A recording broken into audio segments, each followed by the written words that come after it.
Hello friends, great welcome to my channel. आज करेंगे middle English का एक और topic, characteristics of middle English.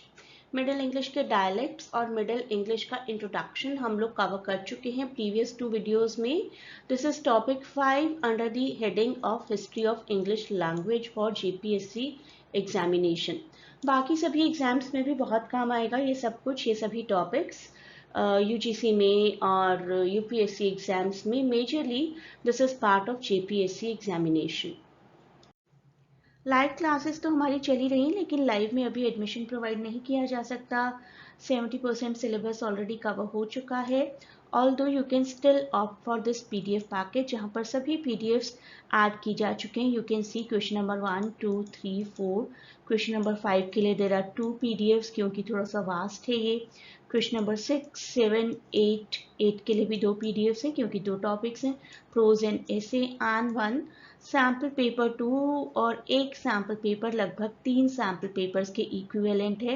I have increase the number of questions for your ease and for the coverage of vast topics. तो 54 pages का sample paper solve आपको मिलेगा under this PDF package. तो जब भी आप मिडिल इंग्लिश से related कोई टॉपिक करेंगे, तो जो हमने प्रीवियस वीडियो में इंट्रोडक्शन किया है मिडिल इंग्लिश का, उसको ज़रूर मेंशन करिए और उसके बाद अपना आंसर शुरू करिए। मिडिल इंग्लिश के डायलेक्ट्स की भी कुछ बेसिक इन्फॉर्मेशन दे सकते हैं, यहाँ से शुरुआत कर सकते हैं। और एक छोटा सा पैसेज ब्रीफ कर दीजिए। Middle English marks the middle period between old English and modern English. और काफ़ी चेंजेस आए थे प्रोनाउंसिएशन में, वोकैबुलरी में, ग्रामर में, और इन सभी चेंजेस को हम यहाँ पर आज डिस्कस करने वाले हैं in the form of features. Middle English का सबसे बड़ा फीचर तो ये है कि बल्क ऑफ फ्रेंच वर्ड्स आ गए थे धीरे धीरे इंग्लिश वोकैबुलरी में, क्योंकि French writers you can say, जिन्होंने फ्रेंच को ट्रांसक्राइब किया, उनको टास्क दी गई कि अब आप कुछ लिखें तो इंग्लिश में लिखें, जिससे कि नॉर्मल कॉमन लोग, लोकल लोग उस लैंग्वेज को समझ पाएं। लेकिन एक फ्रेंच पर्सन अगर इंग्लिश में कुछ लिखने की कोशिश करेगा तो उसमें कुछ ना कुछ फ्रेंच इम्पैक्ट तो आएगा ही आएगा, और वही इम्पैक्ट आया। इसी पॉइंट को कंटिन्यू करिए और कुछ एग्जाम्पल्स दीजिए। आर्टिस्टिक वर्ड्स किस तरीके के आए? Poet, prose, poem, art, painting, beauty, image, palace, mansion. और गवर्नमेंट वॉरफेयर, लॉ से रिलेटेड कुछ वर्ड्स भी आए, जैसे कि chaplain, charity, grace, miracle, army, navy, diplomacy, corps. तो ये सारे एग्जाम्पल्स याद रखिए, आपका आंसर ब्यूटिफाई हो जाएगा। फ्रेंच के साथ साथ स्कैंडिनेवियन और लैटिन इन्फ्लुएंस भी था।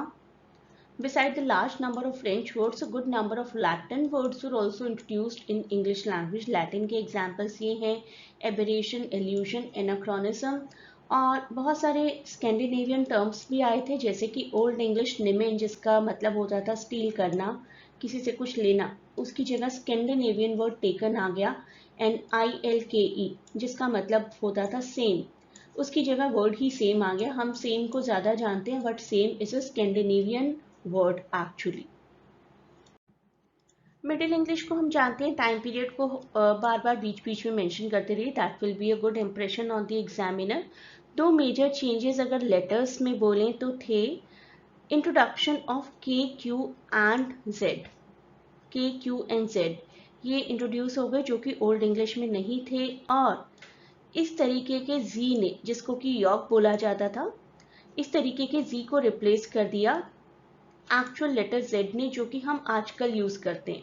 राइट, अब एक बार पॉइंट्स को देखते हैं। The letters K, Q and Z were rarely used in Old English but came to be used more in Middle English, in Middle Scots, और yolk became indistinguishable from cursive Z. This sort of Z पहले use किया जाता था printers में, generally this Z was available। तो printers में York available नहीं होता था, उस वजह से धीरे धीरे स्पेलिंग्स चेंज होती गई, जैसे कि फॉर एग्जांपल मैकेंजी में पहले इस जी की जगह दिस जी वाज यूज, जो कि ज प्रोनाउंस किया जाता था, but slowly and steadily it was replaced by this Z. सबसे बड़ा फीचर जो इस टाइम का था, हम कह सकते हैं कि लोगों में लिटरेरी अवेयरनेस बढ़ी थी। People earlier were not literate even, बहुत सी मेजॉरिटी ऑफ पॉपुलेशन लिटरेट भी नहीं हुआ करती थी, but with the advent of some writings which got very popular, the major one Geoffrey Chaucer's Canterbury tales.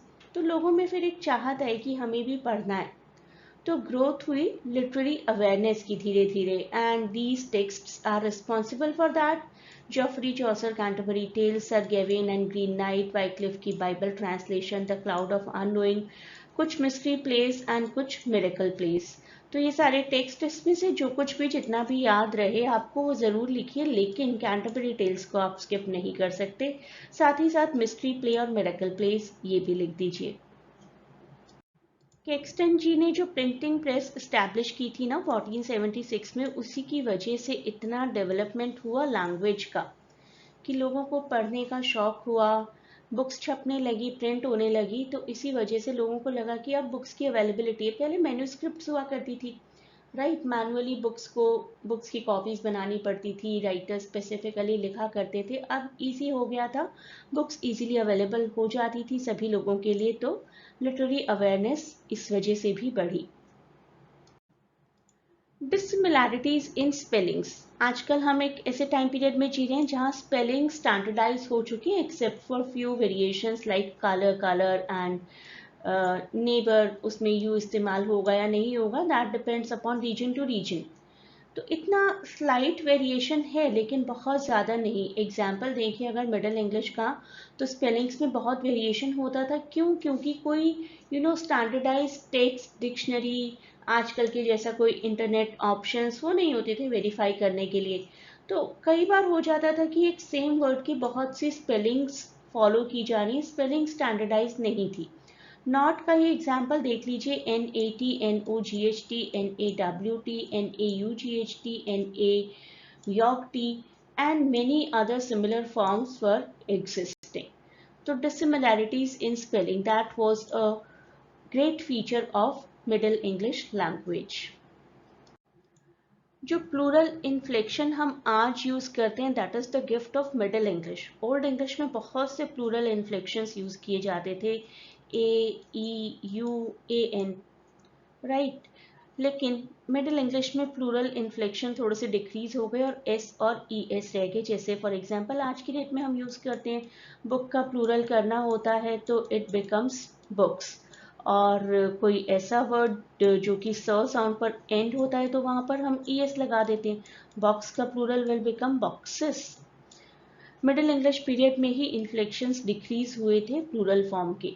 In early Middle English, only two methods of indicating the plural remained, although कुछ exceptions अभी भी थे जो आज भी हैं, जैसे कि ox का oxen होता है, child का children होता है, childs नहीं होता, ना ही children's होता है, राइट। तो child, children, ox, oxen, कुछ exception जो उस टाइम में इस्तेमाल होते थे जो कि मिडिल इंग्लिश से ही इन्फ्लुएंस थे, वो आज भी बने हुए, मिडिल इंग्लिश में भी बने हुए थे, लेकिन majorly it got converted into S और ES।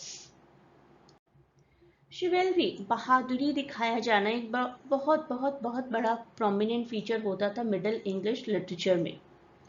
हीरोइक डीड्स, अगर आप एक सैनिक हैं तो हीरोइक डीड्स ज़रूर दिखाई जाएंगी। आपकी रॉयल पेट्रोनेज है आपकी कोई, तो you will be shown to be a hero, जो कि हुआ बियोवल्फ में। कैंटरबरी टेल्स की भी कुछ टेल्स में शिवेलरी दिखाई गई है, और ऑर्थेरियन लेजेंड्स में तो हमेशा ही नाइट्स की शिवेलरी, बहादुरी दिखाई ही जाती है।